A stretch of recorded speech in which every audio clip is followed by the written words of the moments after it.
Obviously, it wasn't the way you guys wanted to end the regular season, but talk about the psyche of the team, the attitude of the team going into the playoffs.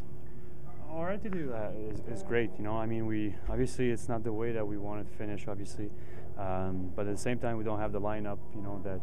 Having clinched today, I think we didn't need as much, depth and guys that were have little injuries or bumped up a little bit, or let the young guys play. So that was number one. Obviously, we can't perform like we did tonight. In the playoff, we'll be out in 3 games. So that's definitely a reality check. But at the same time, there's no panic in our locker room. I mean.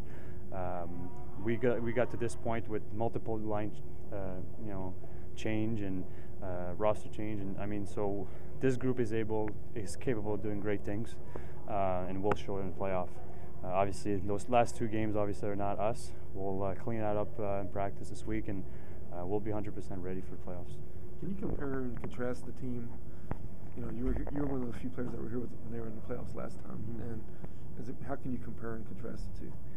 It's really different. Obviously we have key guys that are in Dallas right now, so those are definitely a big part of our team during the season, and if we do get them back, they'll be a great asset and great player for us. But we can't count on those. Our main concerns right now is the guys that we have here, and we believe that we have a winning group in this locker room. So. It's having Jamie Benn, it was big. Obviously the first year we had a great decor, which we do this year as well. With the key addition. So I would say we're probably better in my mind. We didn't have high offense the first year. We rely on tight defense, and we won a lot of games by 1 point, we were that type of team. And I do believe this year we have a higher offense. And we have more grit. I think that's our big thing this year. Can you talk a little bit about some of the guys you've been playing with here who are new? Curtis McKenzie, Roddick Foxa, and Dane Todd. Well, obviously McKenzie, he's got some good grit. That young kid wants to play. He wants to be involved. Obviously he's new, so he's going to make mistakes. But everyone does. And as a young guy, you make sure that you stay with the system and you keep everything simple, and great things can happen from them. And Faxa, he's a good little player. Obviously he got puts in tough situations, played a lot for 18 or 19-year-olds, so it was good for him. And Todd is a great overall player. He blocks shots. He's maybe small, but he plays big. And I would not be surprised that he's probably going to be in the roster in the playoff. He's that kind of player that will do anything to perform and to stay in, and he's not afraid to do the lowest thing that will make this team successful.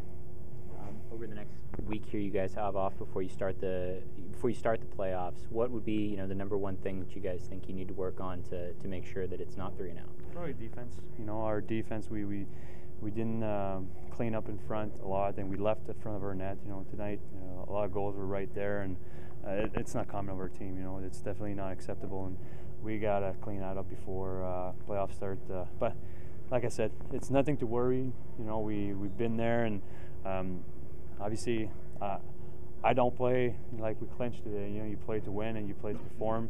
Hopefully, Rockford played well. They had absolutely nothing to lose, and they were, like I said, their life was on the line. Their contract, their season, and they had to win.